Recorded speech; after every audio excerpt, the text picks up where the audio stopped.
নমস্কার, আমি ভারতী শীল, রবীন্দ্রপল্লী যুব সংঘের একটি সদস্য হয়ে আজ আপনাদের এই পুজোর শুরুটা কিভাবে হয়েছিল সেটাই শোনাবো এই ক্লাবের পুরানো সদস্য শম্ভু রাজবংশীর সাথে। আরও 5টি পুজোর মতোই এই পুজো শুরু হয়েছিল কয়েকটি ছোট্ট ছোট্ট ছেলের হাত ধরে। তাদের খেলা, ইচ্ছা, বেড়ে ওঠা, করে দেখানো এই মনোভাব নিয়ে, আর কয়েকজন বড় মানুষের হাত ধরে। শুনুন গল্পটা। তার সাথে আমরা খুবই ছোট তখন আমাদের বয়স যদি এখন 56 বছর হয়, তখন আমাদের হয়তো 6 বছর বয়স থেকে আমি পুজোর সাথে যুক্ত আছি। আজ 50 বছরে আমার বয়স 55 বছর বয়স হয়েছে। তাহলে আমি প্রথম থেকে পুরো পুজোর সাথে যুক্ত আছি। ওই প্রথম ক্যালেন্ডার ফটো পুজোতেও যেমন ভাবে যুক্ত ছিলাম, গাছের ডাল কেটে প্যান্ডেল করা, বাড়ির শাড়ি দিয়ে প্যান্ডেল করা, তারপরে ফটো দিয়ে 2 বছর হলো পুজো হলো। তারপরে ফটো ক্যালেন্ডার কেটে পিড়ির মধ্যে সাজিয়ে ওইটা একবার হলো। তারপরে আমাদের পাড়ায় শম্ভু আসলো, নবদুর্গা এই হলো। নবদুর্গা মানে শুধু দুর্গাটা, মানে কার্তিক গণেশ কোনো নেই, শুধু দুর্গাটা হলো। তারপরে শম্ভু প্রত্যেক বছর আমাদের ঠাকুর বানাতো।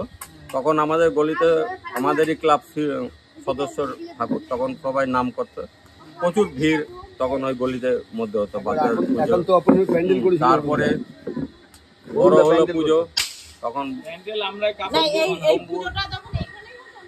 গলিতে আমাদের ওখানে অনেক বছর হয়েছে, 10-12 বছর, 12 বছর, 10-12 বছর না, 10-12 বছর আমাদের হয়েছে। তারপরে শম্ভু বাবা মারা গেল, সেই বছর হলো না, সেই বছর আমরা রবীন পালের ঠাকুর হলো। তখন বড় এবার পুজো হবে। এবার বড় পুজো আমরা একটা ভালো ঠাকুর করলাম, যে কোথায় দেবেন পাল, ইছাপুরে। তখন আমরা ওইখানে ইছাপুর থেকে ঠাকুর আসলাম। তখন আমাদের পয়সা তখন আমাদের কিন্তু হাতে পয়সা খুব একটা ছিল না। ওই 5000, তখন প্রথম 5000 দেবেন পালের ঠাকুর 5000 টাকা আছে, কিন্তু ওই 5000 টাকার ঠাকুর পুজোর উপরে 5000 টাকার ঠাকুর আনতে গিয়ে আমাকে নারায়ণ বসাকের থেকে আমাদের ধার হিসাবে পয়সা প্রত্যেক বছর মামুনির বাবা যা টাকা শর্ট পড়তো ওনার থেকে ধার নেওয়া হতো, পরে বছরে তাকে আস্তে আস্তে করে শোধ করা হতো। ঠাকুর আনার আগে উনি আগে থেকে টাকা রেডি করতেন। তারপরে আমাদের ওইখানে ভালো দেবেন পালের মাঠে আমাদের নিজেদেরই পাই, তারপরে নিজেরাই হাতে তখন থেকে পুজো জানাতো। সেটা 25 বছর হলো, 30 বছর হলো, এখন বছর 50 বছর। আমার তীর্থত দাদা ভালো ওখানে যখন চলে আসলো, ওখানে আর বড় পুজো করা সম্ভব না। তারপরে সবাই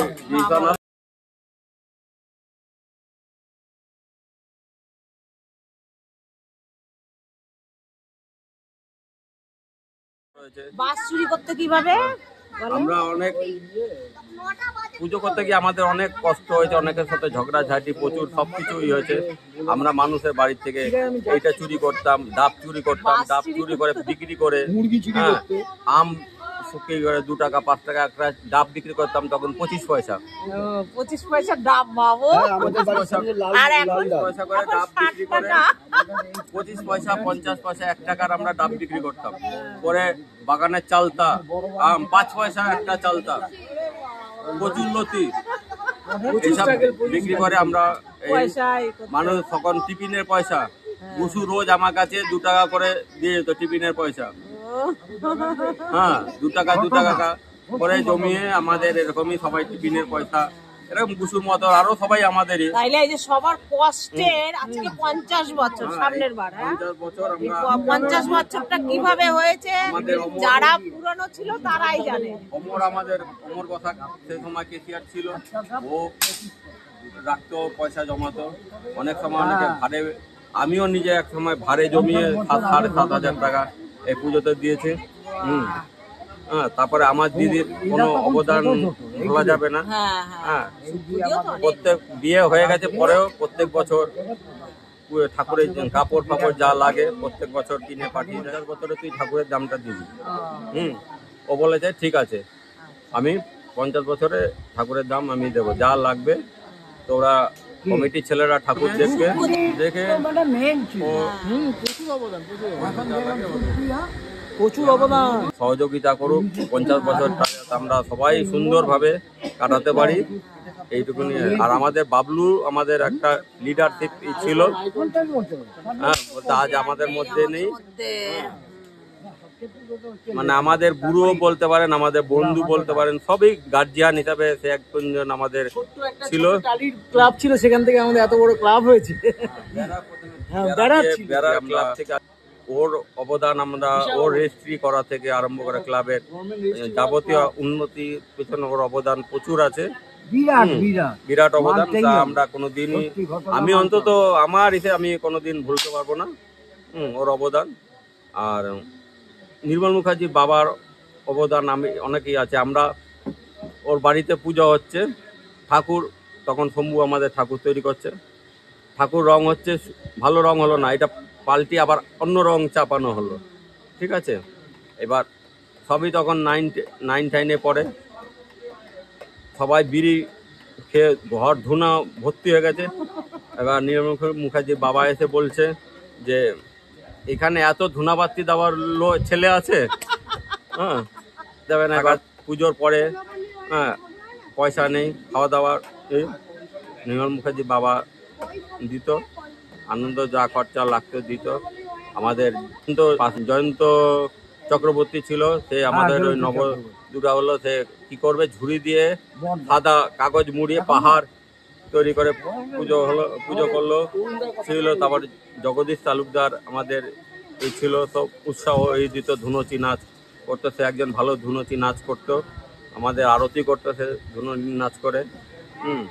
তারপরে আমাদের অরুণদার অবদান পাড়ার পিছনে অনেক, যা আমরা কোনোদিন ভুলতে পারবো না। অরুণদা কালী পুজো, আমাদের কালী পুজো হয়, অরুণদা প্রত্যেক বছর ঠাকুরের দায়িত্ব এবং ফুল প্রত্যেক বছর আমাদের দিয়ে যায়। তার জন্য আমাদের পুজো করতে, কালী পুজো করতে অন্তত অনেক উপকার হয়। নাহলে দুর্গা পূজা করার পরে আমাদের সামর্থ্য থাকে না যে একটা কালী পুজো করার মতো নেই। অরুণদা আজ দিয়ে যাচ্ছে বলে আমরা অল্প খরচার মধ্যে সেই কালী পুজোটা আমরা করতে পারছি। আমাদের ক্লাবে আমরা দুটো ছেলে এমন পেয়েছি যার অবদান অনেক, একটা হচ্ছে সন্দীপ সুর বিক্রম, আর একটা হচ্ছে বিশ্বনাথ বসাক, যার অবদান আমরা পূজা কমিটি কোনোদিন করতে পারবে না, ভুলতে পারবে না। আরও সবার অবদান আছে, প্রত্যেকটা ছেলে, প্রত্যেক অনেক সদস্য যারা মেয়েরা কাজ করে সবাই এই ছিল। এখন অনেক মেয়ের বিয়ে হয়ে গেছে, তারা আমরা চাই তারা সামনের 50 বছর আমরা তাদের আমন্ত্রণ করব। তারা সবাই আশা করি তারা সবাই আসবে আমাদের এখানে। আর যারা আমাদের ছেলেরা সদস্যরা বাইরে চাকরি করছে, আশা করব তাদের আমরা সবাইকে খবর পাঠিয়েছি, মেসেজ দিয়েছি, তারা সবাই যত 50 বছরে আসছে আমরা আশা করব সবাই মিলে আমরা 50 বছরটা ভালো মতন কাটাতে চাই, এটাই আমি আশা রাখি। সেই বলে আমার কথা শেষ।